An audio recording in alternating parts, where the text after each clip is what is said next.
Hey guys, how's it going?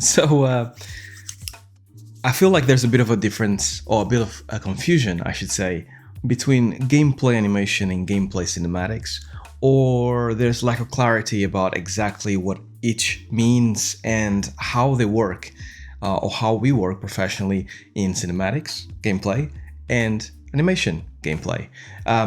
People seem to think they are connected and they are all one and the same, and it really depends. And it's not as simple as it might seem, so I wanted to explain it here in this video for all of you and hopefully clarify some things. So let's get started with another video.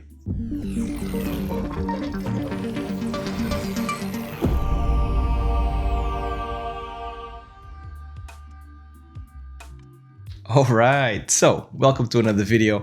I hope you guys had a great week. I certainly have. If you guys don't know me, my name is Harvey Newman. I'm an animation director for games. I work in games, I love games, and I like to share my passion here with all of you.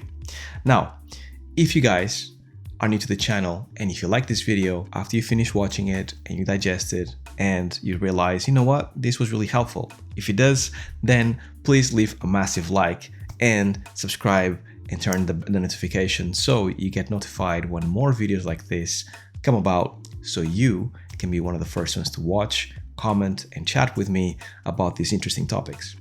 Now, when it comes to gameplay animation and gameplay cinematics, there's a massive difference between the two, and I've worked in both, and I like both, but I like to clarify exactly what each one entails. Gameplay animation, as is called more generically in the industry, refers to only the animation that goes into a playable game.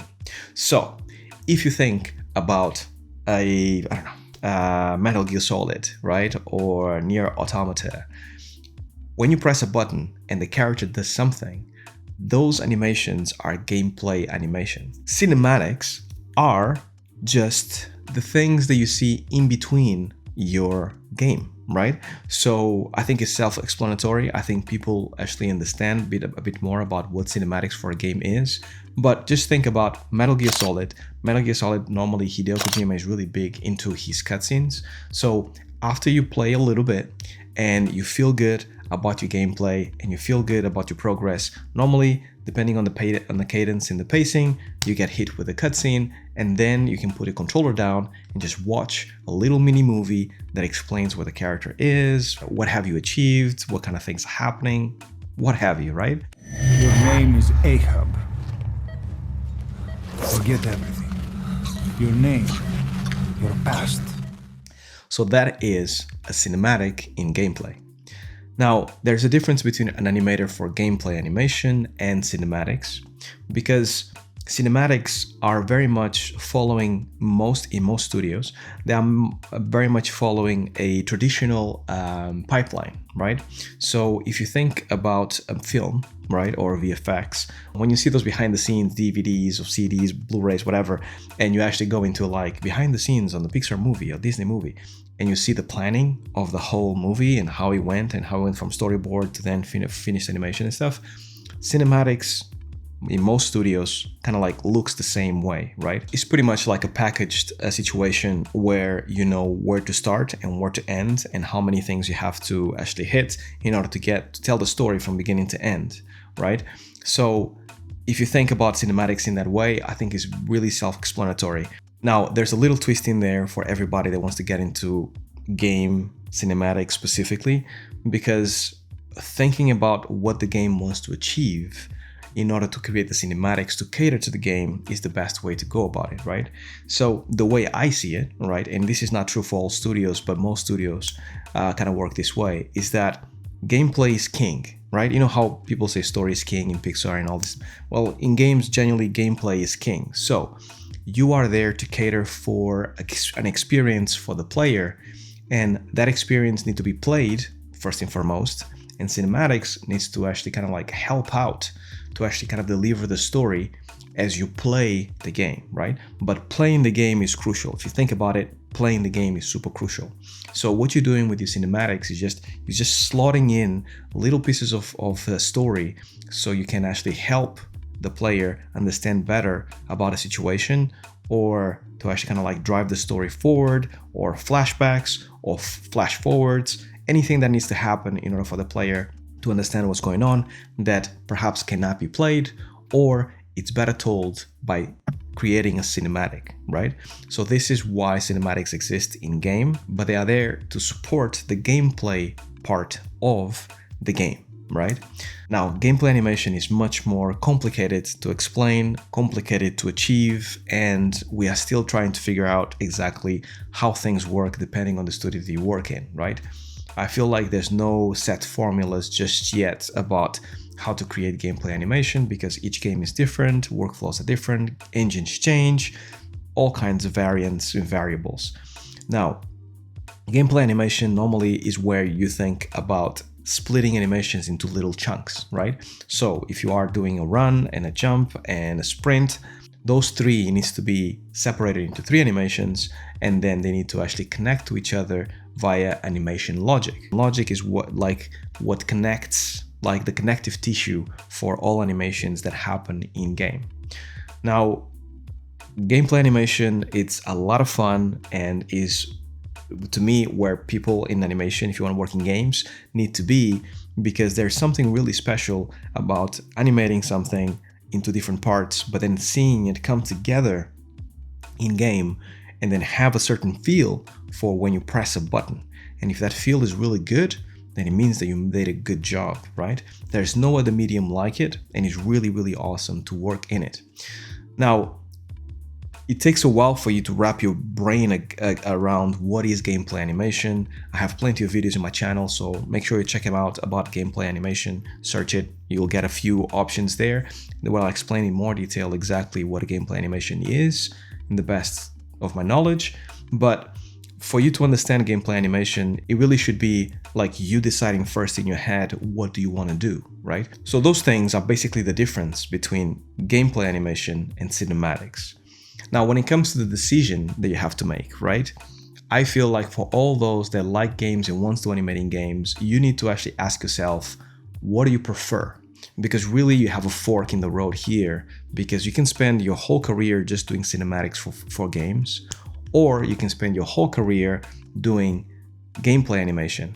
Now, then there's nothing stopping you from doing both. I have done both. So when I was in Horizon Zero Dawn, I did only cinematics, but then every other game that I worked on, I did gameplay animation and then a little bit of cinematics here and there depending on the game.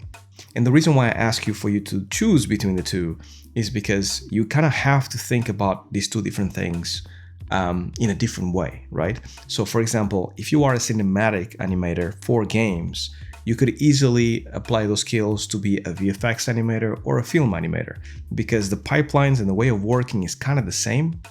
And then you can just put yourself anywhere that you want to be at and then work and then change like industry if you need to, great. So it gives you a lot of flexibility. If you want to be a gameplay animator, that gives you a little bit more of a future-proof background. And the reason why I'm saying this is because the skill of a gameplay animator are normally much more technical, therefore it's more difficult. It's more difficult to get into gameplay animation and to really love it. And then it's even more difficult to actually be good at it to the point that you know what you want to get at the end of the project. And it kind of works in a way that it makes sense, right? Because it can be incredibly difficult, especially with production or a studio that is not organized. Some things don't really make sense, right? So you really need to be 100% adamant that you want to work in animations for the game, and actually the animations that you play is what you want to animate, right? At that point, you can actually be a gameplay animator, and then it's just about being the best gameplay animator you can possibly be and starting to understand how games are made. Because there's no such thing as being a good gameplay animator if you don't understand how games are made. So if you actually are working in cinematics, normally cinematics are a bit more separated in relation to the game than other departments.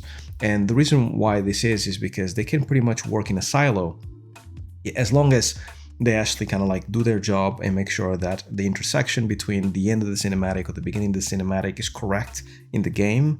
And depending on how organized the studio is, there is pretty much like a box that you can work in and make sure that you work within that box, and then you drop that in game, and then the cinematic plays at a specific moment, right?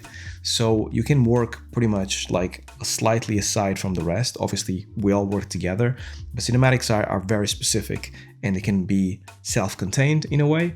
But if you work in gameplay animation, you need to work with others. You need to work with codes, you need to work with art, you need to work with designers.